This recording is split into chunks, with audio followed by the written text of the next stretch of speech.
Hey everyone, welcome to Ask Julie Anything June. Tonight is super special because Julie is here and she's going to spill the beans on her new forest project called Myco-Biome. Julie, excuse me, I'm just going to let people trickle in here for a minute. Everyone, if you could, let us know if you can hear us in the chat. We're going to take questions towards the end, Julie is, and if you could add your questions to the Q&A section of the event, that'd be awesome. Let us know. Can you hear me in the chat? Welcome, everyone. Hello, hello. Okay, great. Everyone can hear us. Awesome. So we are ready to roll. If you want to join the conversation in chat, do me a favor and change your settings to panelists and attendees so that everyone can see what we're chatting about. I can hear you. I'm just looking at it too. I don't know why it's not working down here for me. Oh, well, whatever. It's like my day. That's your day. Julie, tell us where you just came from. Oh my gosh. I came from just like, I'm so glad everyone's not here because I stink. We did a bunch of filming today for Myco-Biome and just got carried away in the forest and we're like hiking way back by the river and I looked down, it's like, oh my God, running back out. So hence the hat and like the crazy hair and the sweatingness, but whatever. Love it. So should we start or should we wait a few minutes until everybody gets on, or what do you want to do? I think we should start. And the most important question that I want to ask to get things rolling is, Julie, tell us, what is Myco-Biome? Oh boy, it's a lot. Well, MycoBiome is much more than a supplement. It's much more than a mushroom. MycoBiome is I would say it's like the next evolution of my life. I've been in this industry for, you guys know, a long time, and have always been super careful about trying to give back to nature and being so incredibly grateful that I wouldn't have this business. I wouldn't be able to reach you guys. I wouldn't be in this position if it wasn't for nature. And that's not just me, right? That's every other natural supplement, health supplement company out there. So I've been trying to be super careful about the ingredients that I choose and the ethics and the carbon footprint and the whole 9 yards. But was really feeling, for those of you that I don't know watched or didn't watch my Stronger Together, the conference that we had last year, and it was just after my mom died, and my mom was the epitome of nature and nature supporter. And when she died, we were like right in the middle of lockdown. And I think everyone knows the deal about me not being able to see her and stuff. And I just had this massive desire to give back, to figure out a way to give back to nature, to the world, to the environment, and Mother Earth, whatever you want to call it, whatever way you best explain it. And I had been looking for to start doing a mushroom formula about 2 years ago, I guess. And I was using mushrooms in my vet hospital for years and years and years and years and years, medicinal mushrooms for cancer and autoimmune diseases.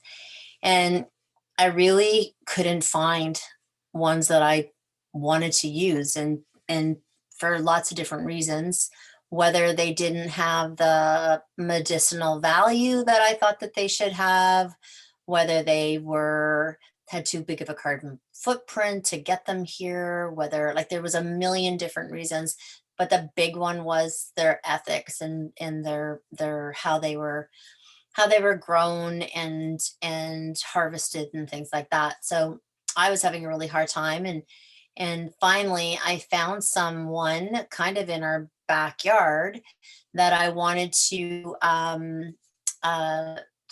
go talk to about chaga.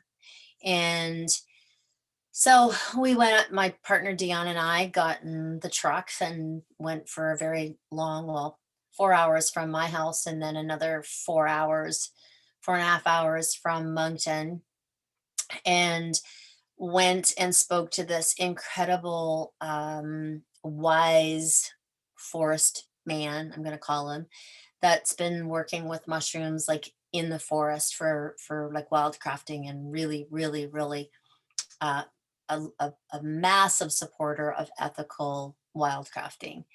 And chaga is a big one. Chaga is a mushroom that is really has incredible medicinal value, but a lot of chaga is like literally people go in because it's worth a lot of money, and they make a lot of money when they pick it, and they shoot it off the trees with like shotguns, and they gouge the tree, and there's like little to no respect for the environment or the trees or the forest. So I went up there and I spoke to him, and I absolutely adored him, and decided that yes, this was going to be our chaga.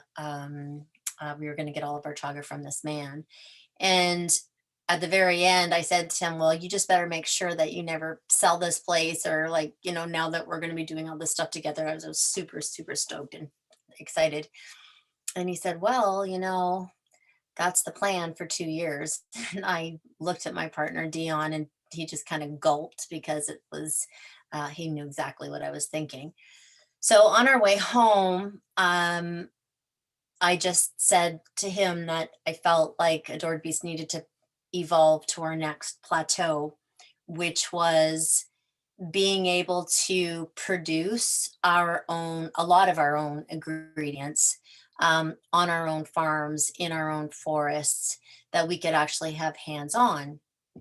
And I really felt like this is what we needed to do, and blah, blah, blah. So make a long story short, that is what we started doing. But it was only a matter of a week when I was doing this that I started putting together something called the Forest Path Project. And for those of you that don't know, I'm very, very attached to the water, so the ocean and sea and things like that, and all the animals in that. That's why I'm a big advocate of finding other ways for omega-3s. But I'm also a forest bunny. I love being in the forest, and I lived right in the forest when I lived in BC. And I am almost sick to my stomach every single time I drive by a clear-cut forest, or I go into a reforest forest and look at the forest and see that it even reforested, it is a shadow of what it was. It is trees that are grown like wheat, like a commercial crop. It has no diversity. It has, when they plant trees, they plant trees that are going to grow and then be reforested again. They don't replant often. Most times they don't replant the ecosystem, which is all the other plants and the diversity of trees and the frogs and the tadpoles and the bats and the birds. And it's a shadow of what it is. And forests to me have a lot of wisdom, a lot of it's almost like a library that is contained, that creates this magic of communication. And for those of you that read any of my articles, about 5 years ago, I wrote an article for Dogs Naturally called Nature versus Natural, and talked about the communication with trees and plants and things like that, and their wisdom. So I don't know, I just decided that what my next goal and my purpose was. My purpose and goal is always to make the lives of animals better. And those animals mean dogs, cats, horses, cows, sheep, whales, fish, lobsters. I mean, it doesn't matter. It's all animals. And and I don't have a hierarchy of what I think is more important in the world. And I also, I do always care about people, probably not as much as animals and nature, but I do. So what I decided was that I wanted to produce a product that not only I felt was the very best product that I could produce, but something that was going to have the wisdom of ancient mushrooms, ancient plant wisdom, ancient um, uh, what the medicinal value that can't be replicated commercially or commercialized.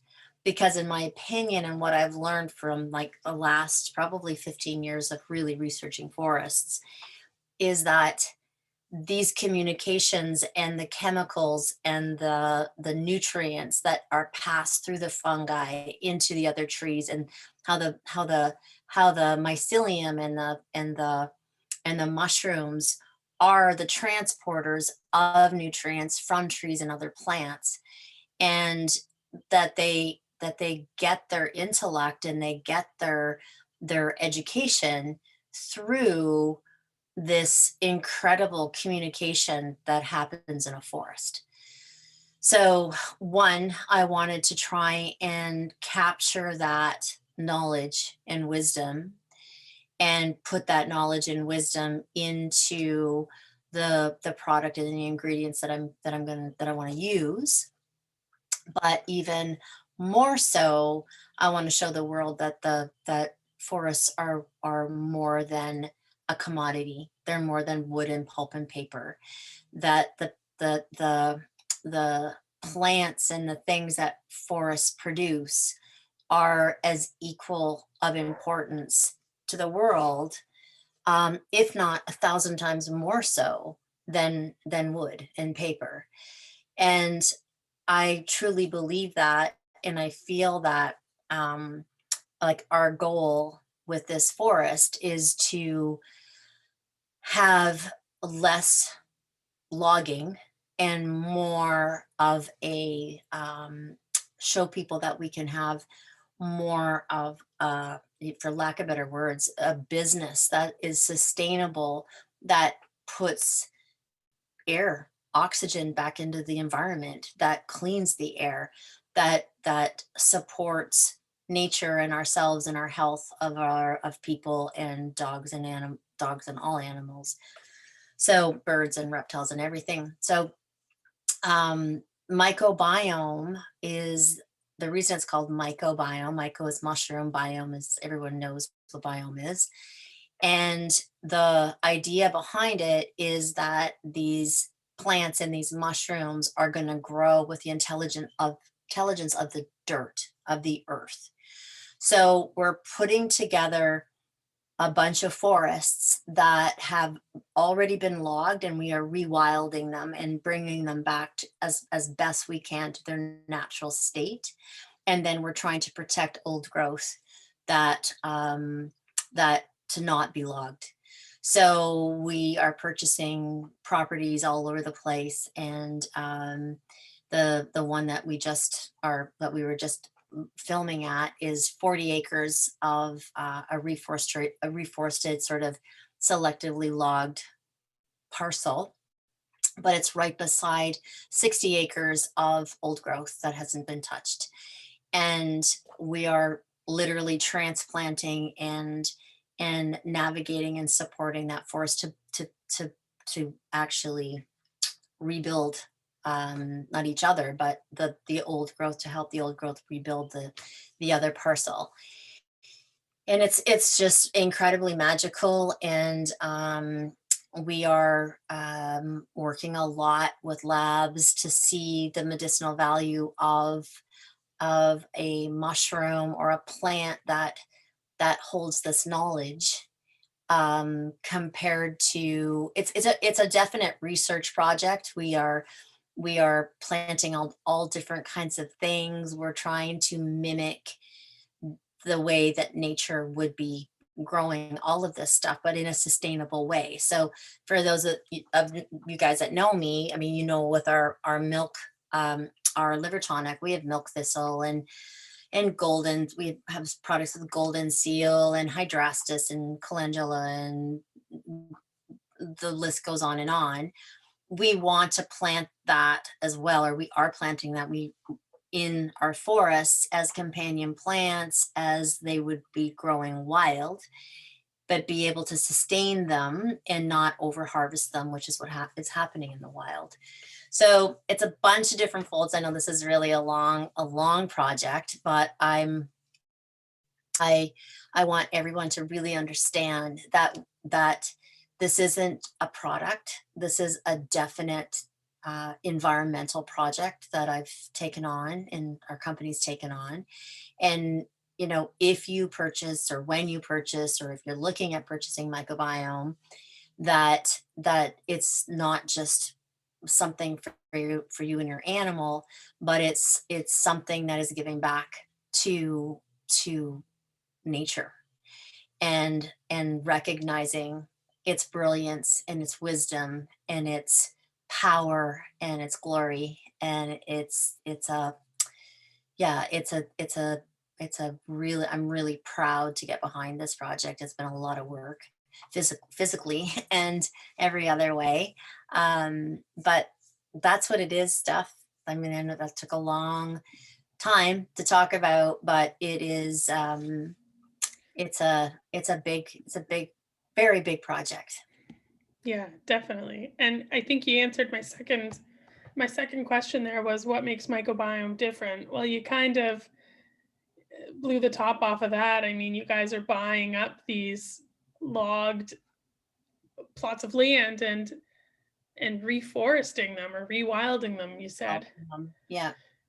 Yeah, and creating habitats to bring back specific reptiles and insects and birds, and trying to really trying to invite back everything that should be in a natural forest. Yeah. So yeah, it's pretty it's exciting. It's really exciting. Can't wait to see what kind of video you guys were shooting today. Yeah, Yeah. it's gonna be pretty cool. So Julie, we've had a few questions since the launch Okay. about tincture versus powder. Hmm. Now, the MycoBiome turkey tail mushrooms are a tincture. Could you talk a little bit about why you chose to go that route? Yeah. First and foremost, MycoBiome is not to be like, I didn't make I didn't work this hard with this project for it to be in any way, shape, or form competition. This project comes out of a strong desire to always be listening to nature, because she definitely knows way more than we do, and to just do many things, but out of those many things I'm trying to do, it isn't to compete with other companies. So I've done, Adored Beast has always been a company that keeps our that stays in our lane. And I have lots of crazy ideas that I usually start and finish and work with, and those ideas come from, I don't even know where, most of the time. My love of nature, my love of animals. I don't know if you guys believe in spirit guides, or you know, my mom's support, but it is MycoBiome, and the products that MycoBiome are going to be producing are there because of my philosophy of healing and health and nature and synergy, and working together as a team with nature rather than against her. So what I'm going to say right now, why I chose a tincture, is in no way, shape, or form going out there to make anyone else's any other products be less than, and that's not even what I'm saying. So the reason that I chose tinctures was a bunch of different reasons. One is because I am trying to get into ancestral, ancient ways of learning. Like I'm all about research, and I'm doing cancer research at Dalhousie University, and it's as technical and science-based as you want to get. but I also truly believe in historical results, in history repeating itself, and knowing through thousands of years where people were taught to do things because that's the way they did them back then. And they are, in my opinion, many of the ways, they're more difficult, they're not as efficient, they take more money, they may take more time, but they are still the way that the elders did stuff. And tinctures is the way that medicinal mushrooms were produced always. So I wanted to do that. I wanted to recognize all the ancestral ways of creating mushrooms, whether it's from China, whether it's from Native American, whether it's from whatever, in like Indonesia, it doesn't matter. They would have been done in a tincture. And when I decided that I wanted to do it that way, more old school, I started researching the difference of the beta glucans and the way the chitins are broken down and the way the body absorbs it the best, and how to extract all of the medicinal value possible. And what I realized is that, yes, the chitins have to be broken down, and the way that chitins are broken down is through not always, but the most efficient way is through hot water extraction. But those then bring out the beta glucans and polyphenols and stuff, which are water soluble. And those medicinal that medicinal component of a mushroom is incredible. It has the healing qualities that you just couldn't even imagine, with antioxidants and anti-cancers, and I mean the list goes on and on. But then there is triterpenes, and triterpenes is it's an oil. It's more of an oil base, so it has to be extracted through alcohol. So it can't be just it doesn't break down. It isn't extracted out of the mushroom unless you use alcohol. So we decided to do it's called a dual extraction, which is the hot water extraction, and then the entire thing is then put into alcohol. So it's not just the fruiting body, it's everything is put into the alcohol, so that extraction can break down and pull out triterpenes, which then creates a much more full spectrum of the medicinal value that is in mushrooms. So that's the reason. It's a 3-step process rather than a one. It's it's not complicated, but it's very time consuming, because you can't rush nature, and it doesn't happen instantly, and you can't push it. You have to allow nature to do what it needs to do in order to, so you can't make tons and tons and tons of it really fast. It's pretty cool. It's made me slow down in my process of really looking at manufacturing and producing ingredients and products.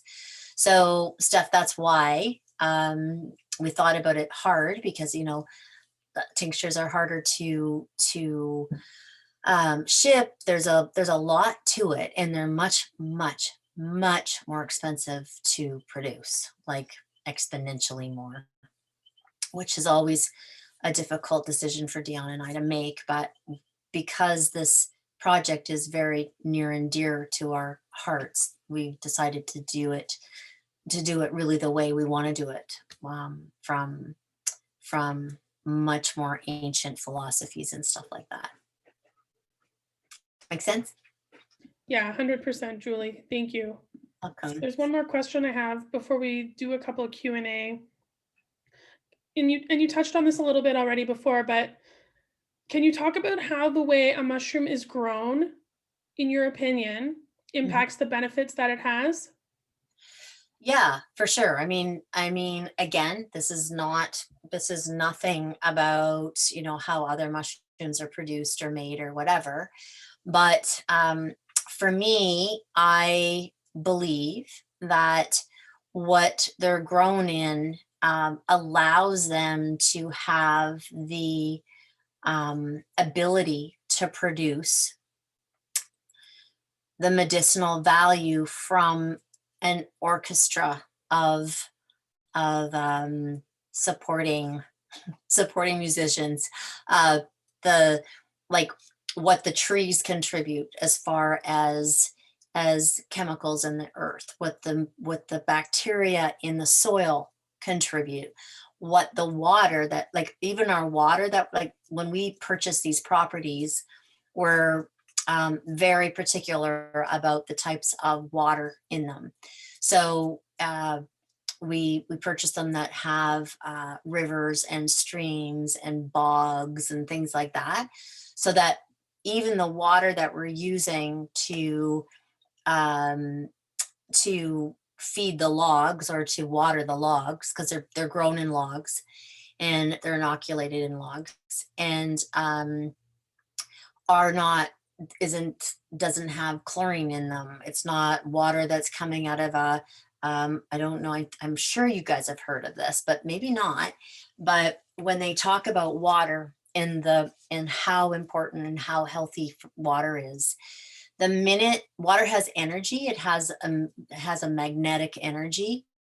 And when you force water to go through a pipe, like which you have to do when you're taking it even out of a well, right? But big time when you're taking it out of like systems that are big water systems, that cylinder creates a completely different energy in the water, and it actually loses its energetic value, its carbon value, its magnetic value. Water becomes way less healthy than if you were to go and take a cup and take that water out of a spring or something like that. But on top of that, when mushrooms and plants are growing in the wild and they're getting rainwater or bog water or whatever, that water has mycobiome, like a microbiota, right? It has a bacteria. So that bacteria then gives a ton of information to the plant because it's coming from the tree. It has a ton of different like thousands and thousands and thousands of bacteria that is beneficial bacteria for the gut and beneficial bacteria for the plants and the mushrooms to grow. So even the water that we're using is not commercialized water. It's not water from a tank. It's not water that has chlorine in it. It's not city water. It's not water that's been shipped in. It's water that comes from the environment in which these mushrooms and plants and trees are growing.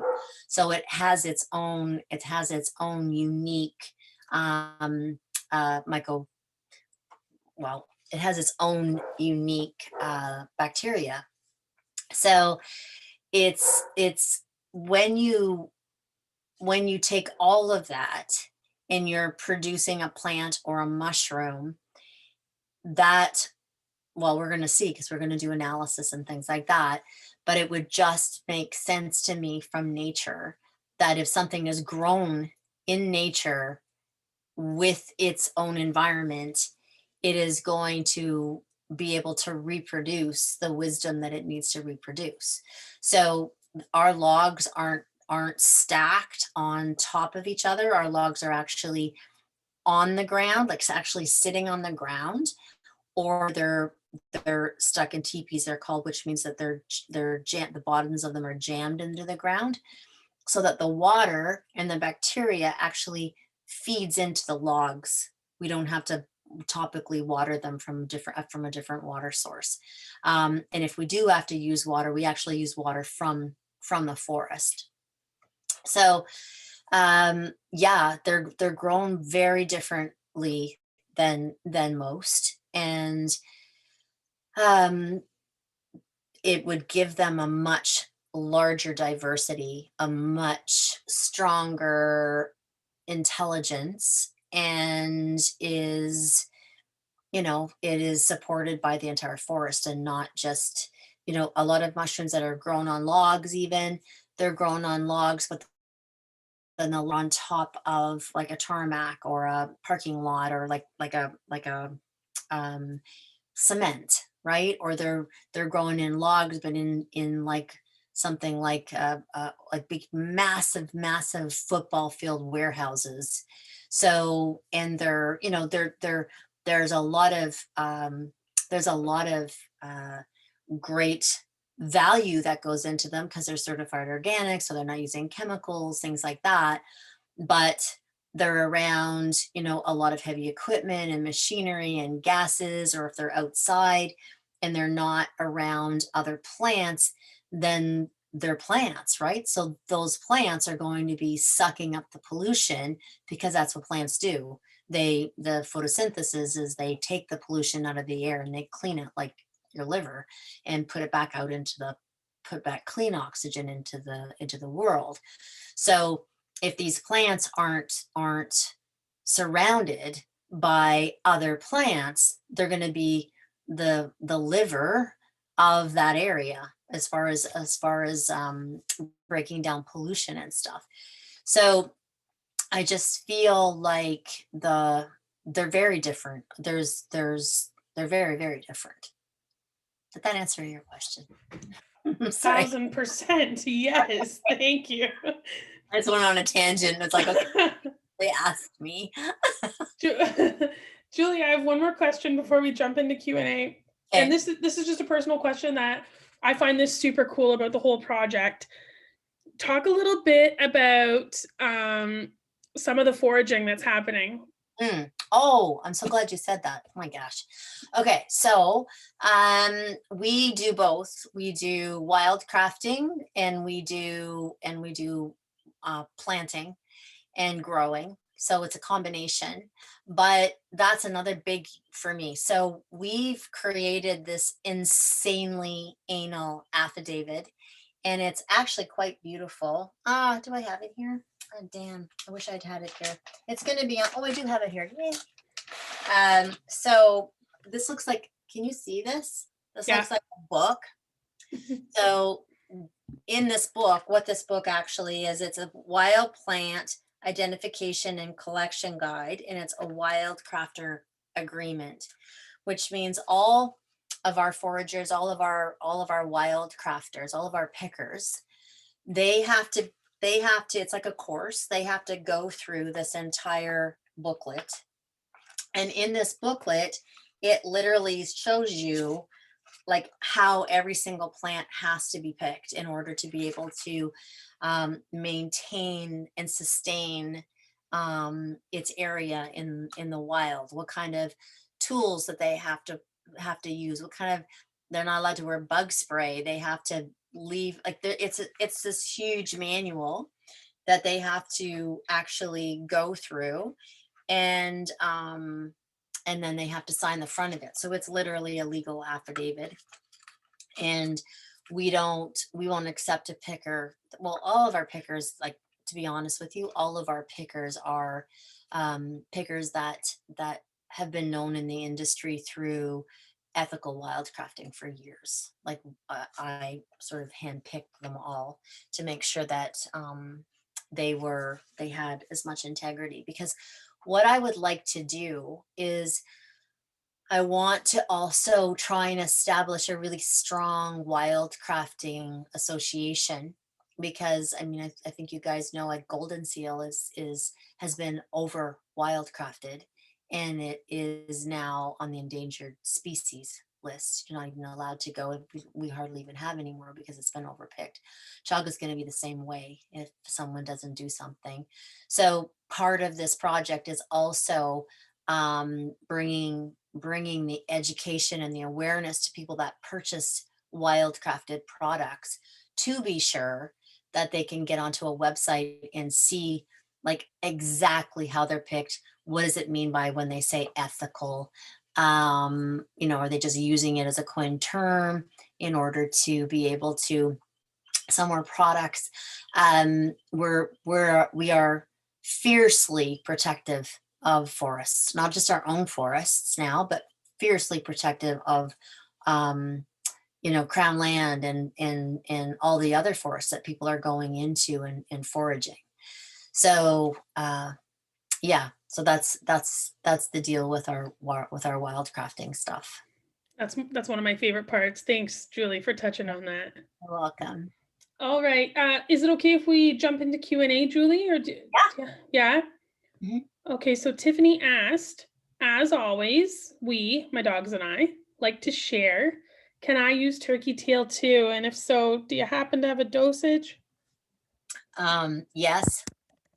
So the different, okay, so there's Adored Beast, and then MycoBiome is an independent business in its own. We've separated from Adored Beast precisely for that reason, because I didn't feel that we could put something like this out there, a product like this out there, without putting our foot for the first time into the human market. So everything is certified organic. Every single farm that everywhere that we're picking from and growing is certified organic. It is the alcohol is organic. The glycerin is organic, the mushrooms are organic. So it's a really incredible product. And on the MycoBiome site, we will have dosages on there. So it's very similar to the dog dosage. So if you're going to, it's literally by weight. So you know, if your dog is 50 pounds or your cat is 6 pounds, then you would take 6 drops or 50 drops. And I think on our website, on the Adored Beast website, Stephanie, you can correct me if I'm wrong. Is it on the MycoBiome website too? How many drops is equal to a quarter teaspoon and stuff? We haven't posted the tincture quite yet on the MycoBiome, but there's other fun stuff there for humans. Okay, if you'll let me share the site. Yeah, but also but we have our dosages on Adored Beast though for dogs, right? Dog 1000%. Yep. Yeah. So you would just do the same weight. So if you weigh 100 pounds, it's 100 drops. And yeah, and we've got like you're not going to stand there and do 100 drops. So we've put how many teaspoons is 100 drops, or how many quarter teaspoons and things like that. It's on the website, on Adored Beast website. Thanks, Julie. Welcome. Leanne's just wondering if this product can be safely used for a young male dog. He's 2 and he's got seizures. Oh gosh, we went into this, didn't we? We talked about it. Yeah, we talked about this. So seizures are interesting. They're interesting because of the drugs. So every dog is independently prescribed, right? It's a very independent, like how much phenobarbital they can actually handle, or potassium bromide, or if it's a combination of 2 or whatever. I would definitely be talking to your vet and asking them if they can. I don't know of any contraindications, but saying that, even with any of the Adored Beast products, like they like Podarco, we actually have it on the thing.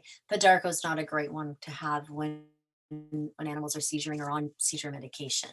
So do I think it would be helpful because of its ability to, because of the antioxidants, the polyphenols, and all of that stuff? I do, but I still think you should say to your vet, can I want to start trying this turkey tail, and is that possible to give to my dog? Perfect. It's usually about the only thing. I really can't even think of another pathology that is so, we have to be so careful with everything that we're using with them because of the drugs. Not because of the seizures, but because of the drugs. Right. Okay, Julie. So Sherry wants to ask, what health issues would MycoBiome help with? And I want to, so her dog has chronic idiopathic hepatitis. She's trying to treat it naturally, holistically. Is it possible that the turkey tail would help?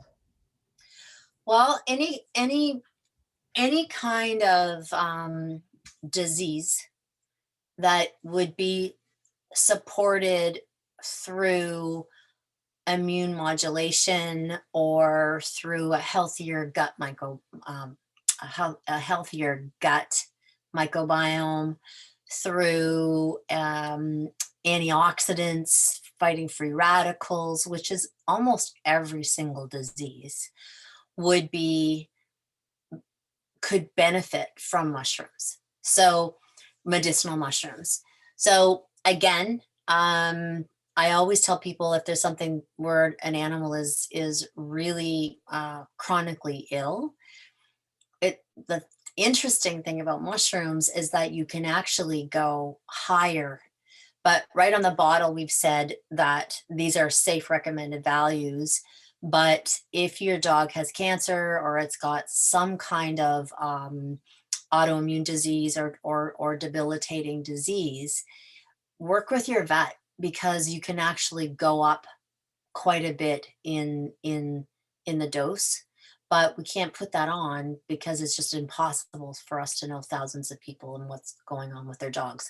So our dosages are based on a lot of well researched dog values and human values of dosages, and a lot of it is in the cancer realm, like in that cancer research realm.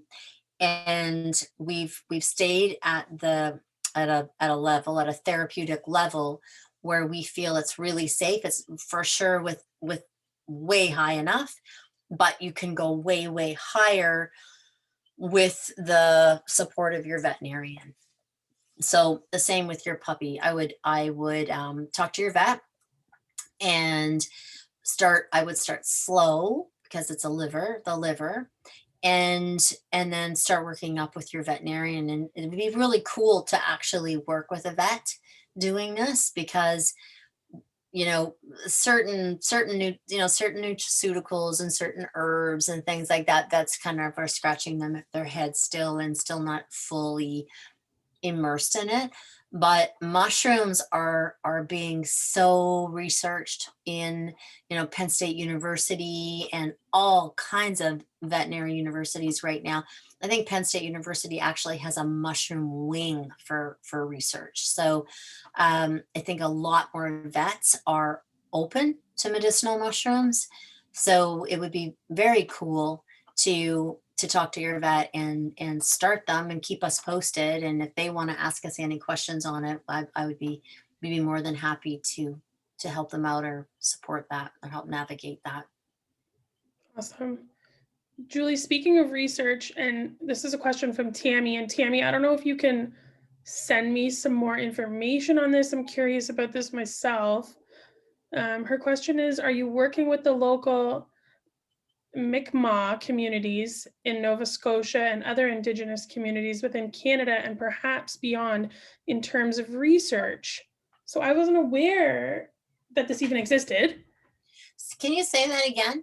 She's asking if you're working with the local Mi'kmaq communities in Nova Scotia and other Indigenous communities within Canada in terms of research. I'm not, but I would love to. I Tammy, mean, get if anybody has any connections with that, or I would, yeah, I would be all over that. I would love that. And I would love that opportunity to work with elders and things like that. I would just be like thrilled. Tammy, get a hold of me, steph@adoredbeast.com. I'm curious to learn more about this. Thanks for that question as well. Mindy has a question.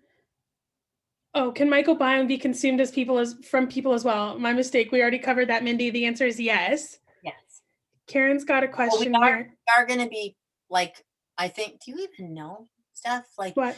well, when our human one's coming out, like right now, we have chaga. We have like the most amazing chaga for sale for people in tea. Now, this is something I wanted to say. Like if you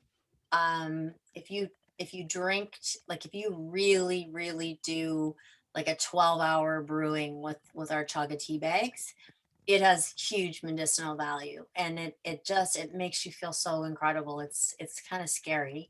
And I've tasted different chagas. Like I've loved chaga for a long time. But I've tasted different ones, and this one it just even tastes different. So we have chaga tea bags, we have chaga chunks that you can grind yourself. We've got grind mix, we've got different kinds of grinds and bags on the MycoBiome website right now for people. And we will be putting the tinctures on soon as well. But yeah, it's basically the only one. We probably won't be putting glycerin in the human one. We might, but we'll see. Like for some people that don't want to take alcohol as well. But yes, you can definitely take your dogs. And I'm going to share the websites. I'm actually drinking a chaga tea right now. It's the second time I've used this bag, and each bag makes an entire crock pot. So Yeah. it's pretty cool that a little bit goes a long way. Yeah, does it ever. Yeah. And what I'm saying is it's really hard to get a dog to drink 4 cups of tea a day. Right. And in fact, I don't think it would be very good for them at all, or cat or whatever. But I'm using it on my horses. I'm doing a research with my horses on my horse rescue right now. And it is kind of cool because I had a donkey that had laminitis, and got out. She has, she's a rescue. She's skinny. There's everything in the world wrong with her. She was on her way to be food for minks, and we intervened, and she literally had to be carried off the horse trailer, her and her daughter. But she got out on grass, and she had bit too much grass, and she foundered, and not just because of the grass. She has she has a rotated coffin bone, the whole 9 yards. But anyways, she ate a little too much, and became quite painful. And I started her on chaga because chaga has a phenomenal ability to regulate your sugar levels. So with like diabetes, insulin resistance, anything to do with your body's inability to regulate sugar. And it is crazy how well and how fast she's doing on this. So what I'm doing with her is we soak organic non-GMO Timothy cubes for all my rescues. And this poor girl, she needs them because she has no teeth. She's so old. So anyways, instead of soaking them in water, I'm soaking them in chaga tea, and they love it. And it has helped her so fast. It's insane. So yeah, again, I'm going off on tangent. But yeah, I know you can go onto the MycoBiome, and you can actually get tea for people if you want to try and do that as well for chaga until we come out with our tincture. But yes, our turkey tail right now, you can take it, people and animals. It's delicious. It's earthy, has caramel notes, and I'm actually having mine with some lemon and a little bit of honey. It's very good. Yeah, it's really good, and you can make it cold in the summertime. You can have chaga iced tea. We've got recipes on the website about that. I have it mixed half and half with my hot chocolate right now, my organic hot chocolate. So I mix it with my coffee. When I make coffee, the only thing I don't mix it with is my Earl Grey tea. But when I make coffee, I put it actually in my coffee. It's really good. Yeah. And I'll just say this out loud for everyone. The website is Myco, MYCO dash biome, BIOME. And it's either .com if you're shopping from the States or .ca if you're shopping from Canada. And there it is right there. Perfect, Julie. And if you want, here's a little discount code if you want to try the tea or anything else fun from the website. Save 20, all caps, SAVE 20. Okay, Karen's got a question. Julie, keep this going. Is the turkey tail tincture something I will give my dog forever? I'm currently giving her the powder form. She has pancreas issues. Thanks, Karen. She's giving her so what is the question? Will she be using it long term? Mm-hmm. She has pancreas issues. Yeah. I would be. How do you feel? And it's just turkey tail, but pancreas chaga is really good for pancreas. Like because of the insulin, its ability to support insulin levels. I always do like mixing things too, but if you're on turkey tail and she's doing well on it, because it's a food, right? It's not a supplement. It's a mushroom. It's actually food. So if she's doing well on it, I would keep her on it. Perfect. Holly's got a question. This is an interesting one.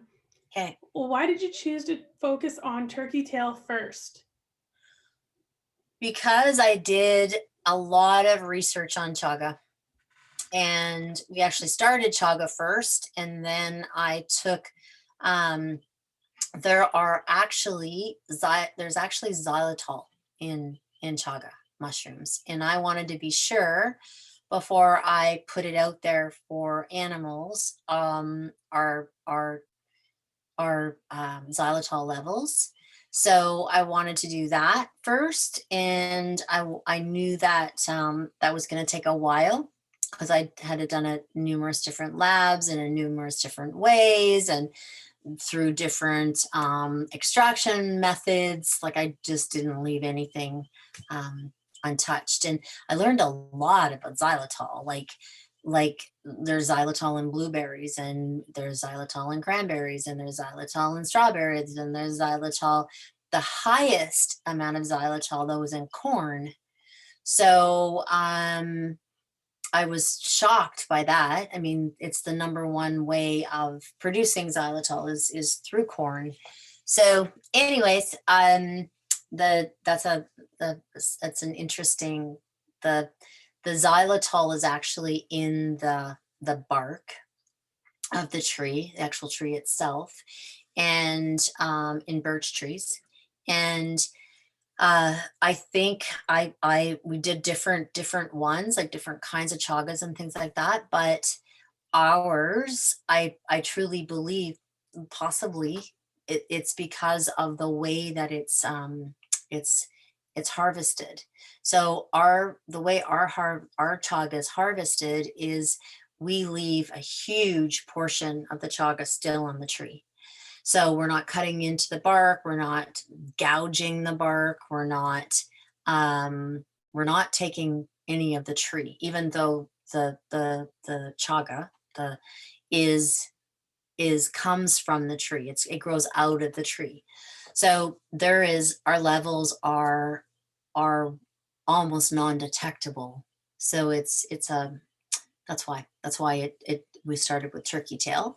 And turkey tail is a really popular, well researched mushroom, specifically with dogs with hemangiosarcomas and different kinds of cancers. And because of the amount of cancer out there now, I just thought, let's just get something out there that's been well researched that people can start using on their dogs right away to help them feel like they're doing something proactively, that any dogs that have cancer, that they can work with their veterinarian and actually use something that has been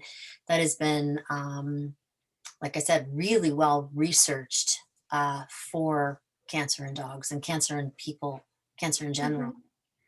Chaga has two. Mushrooms in general have been well researched with cancer. Mhm.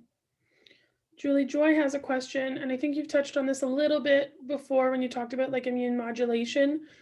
She's saying that it Yeah. sounds like these medicinal mushrooms and turkey tail in particular could help with seasonal allergy issues. Oh yeah. Yeah, they should really support that. Um, there are plants are incredible. Well, I mean, steroids come from plants. It's steranol, right? Like it's uh, steroids are a plant derivative. So there are lots of plants that have great immune modulating abilities, and mushrooms definitely, turkey tail and chaga, have that ability, have that.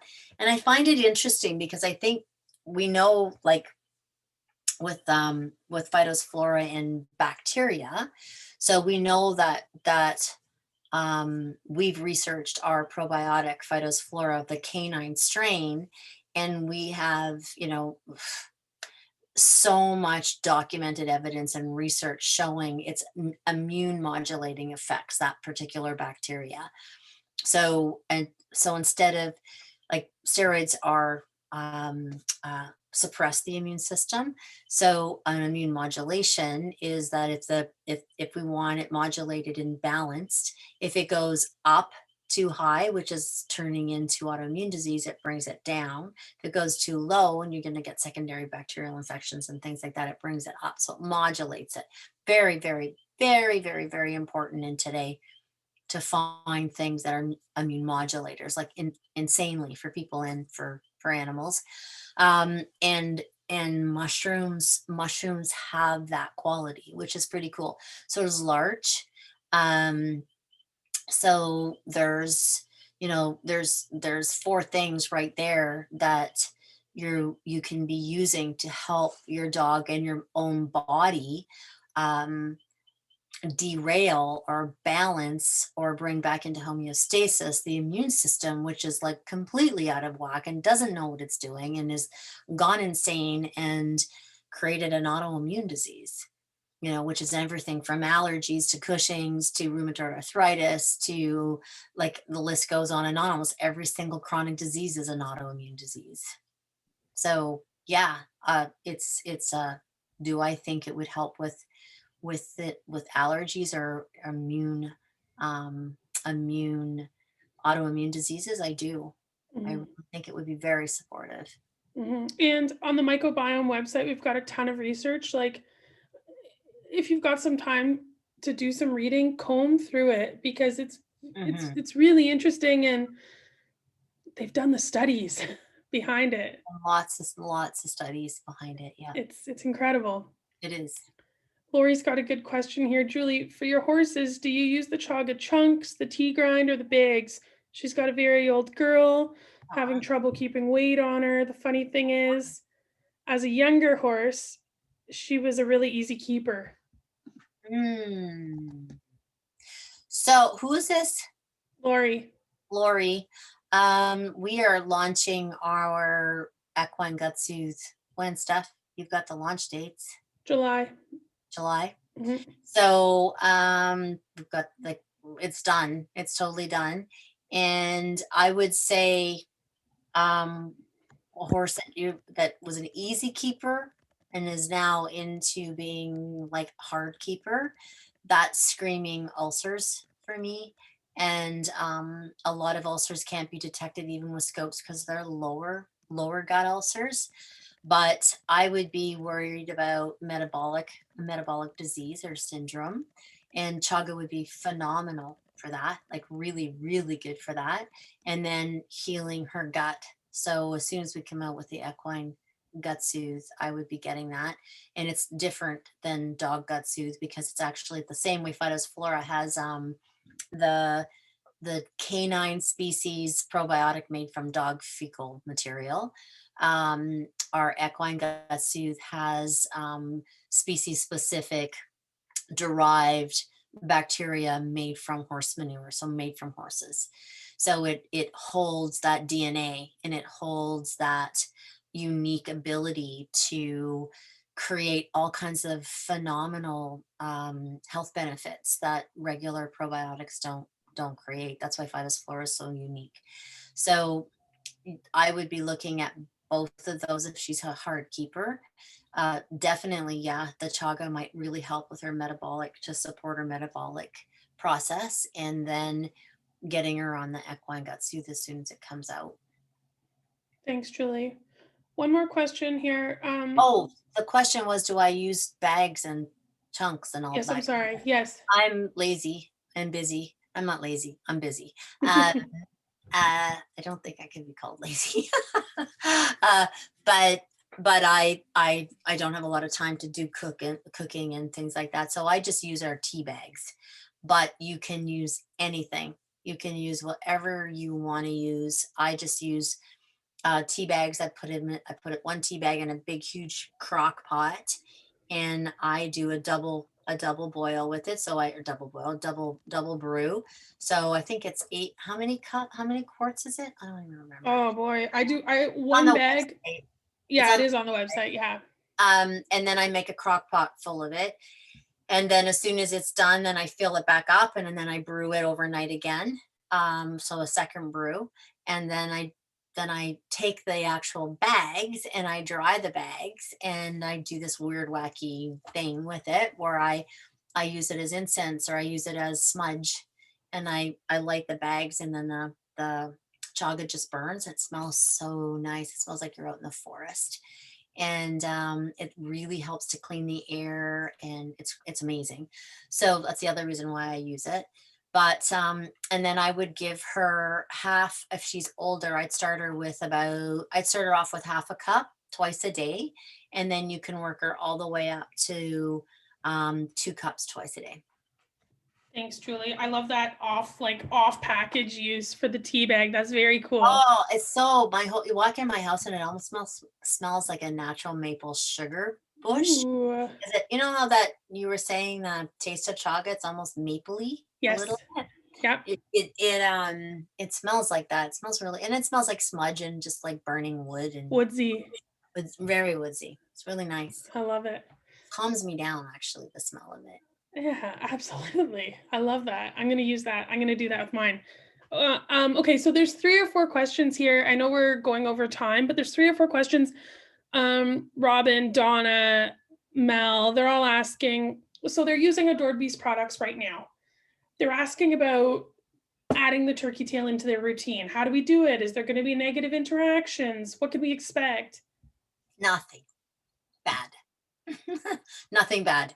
There's no negative interactions. There's no contraindications. There's nothing, not one single Adored Beast product that I would be worried mixing it with. It's just a great adjunct for anyone that wants to try and be proactive with their dog's health, or their cat's health, or their horse's health, or their health, or their grandmother's health. It doesn't matter. Yeah, no, I don't see any contraindication with anything. And always, if something's sensitive, doesn't matter what Adored Beast product or what you're doing, I always say start slow and work up. You can always increase. It's hard to decrease if they detoxify too quickly. That's why with the chaga and the horses, I start off really small, like I said, half a cup. Or even if you're taking chaga yourself, we recommend 4 cups. Some companies recommend 8 cups. You can ask Stephanie. It's detoxifying. Like if you've got gunge in your system, it gets it out. So, but it won't if you do it slow. You won't detox or anything if you drink 1 or 2 cups a day. It's just a nice easy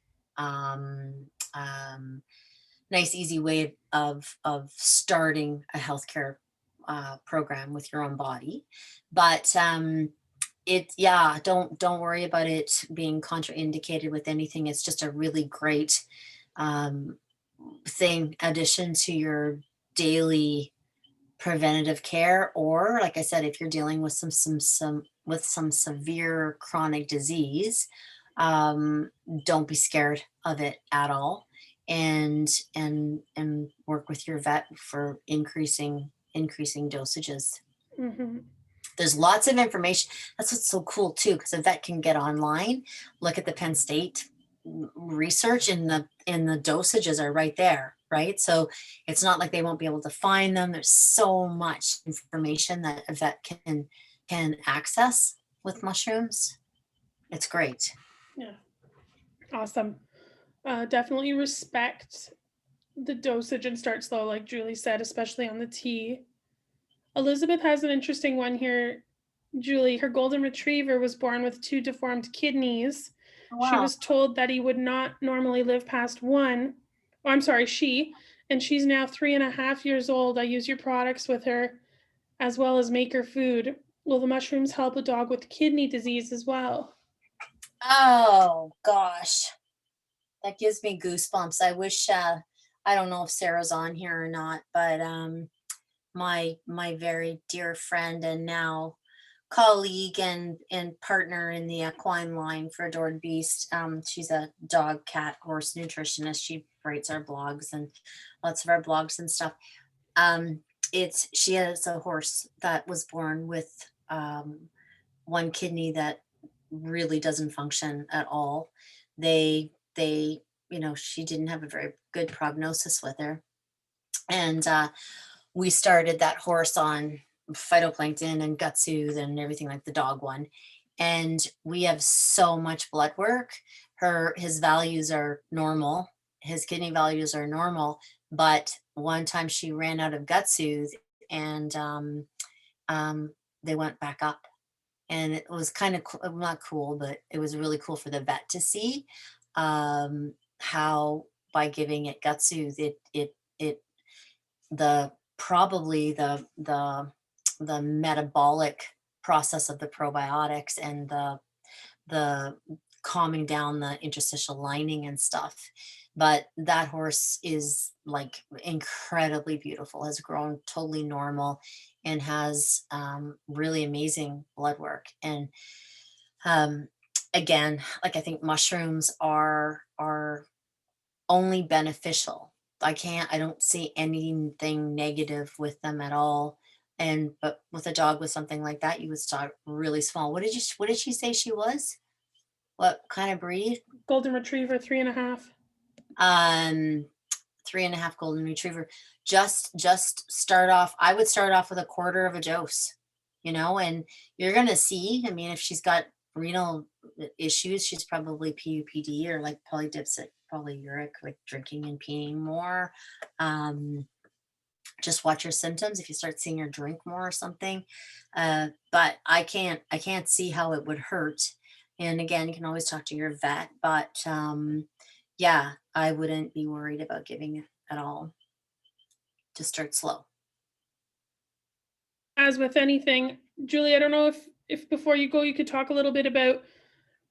There's a couple questions here about taking mushrooms long term. Do you talk about taking a break? Well, what I would do is it depends on what's going on, right? So, our goal with this farm is to have individual mushrooms, not mushrooms in combination, but individual single ingredient mushrooms, so that we can rotate. So, as soon as we come out with our chaga, you can be on turkey tail, then you can move over to chaga, and you can go back on turkey tail, and then we're going to have reishi, matake. We're going to have a whole list of mushrooms that you can focus in or hone in on specifics. Like if one is more attuned to the pathology that you're trying to support with your dog or yourself, or if it's stress or anxiety or anything like that, or fatigue with people, then what you can actually do is you can start off with that, but then you can rotate. You'll be able to rotate. You know what I'm like. My whole line is based on rotating, so you'll be able to rotate through the different mushrooms, and it's going to be super cool for people, because then they'll be able to say, oh yeah, I felt way better on reishi, or I felt way better on chaga, or I felt way better on turkey tail, But they each do have their individual research and stronger points than others, but you can, like I said, their food. I really wouldn't worry about taking a break, but it never ever hurts to take a break, right? Like 3 months on, 3 months off, 1 month on, 1 month off, or turkey tail, then chaga, then back to turkey tail, and maybe a month off and then chaga. Just play around with it when you're using it as a prevention, or using it as a proactive supplement or proactive addition to their healthcare regime. But if you're dealing with cancer or you're dealing with a heavy duty autoimmune disease, I don't see any problem with keeping it on long term. Thanks, Julie. And well, Super helpful. I'm just seeing if we haven't covered any of the questions, but I believe we have. And anything that's super specific, you know that everyone knows here that they can email us, right? questions@adoredbeast.com. We've got a product specialist, and gosh, we've got a whole customer success team now, don't we? Things are, yeah, we have a whole team. So please send us an email, questions@adoredbeast.com. If you want to talk products, that is all we do all day, is help you out, provide resources, help you make a selection. yeah, and I just want to thank everybody, because if you weren't supporting us with Adored Beast, I would never have been able to do this. And I feel like I really feel like this is like the not end stage of my life. That sounds terrible.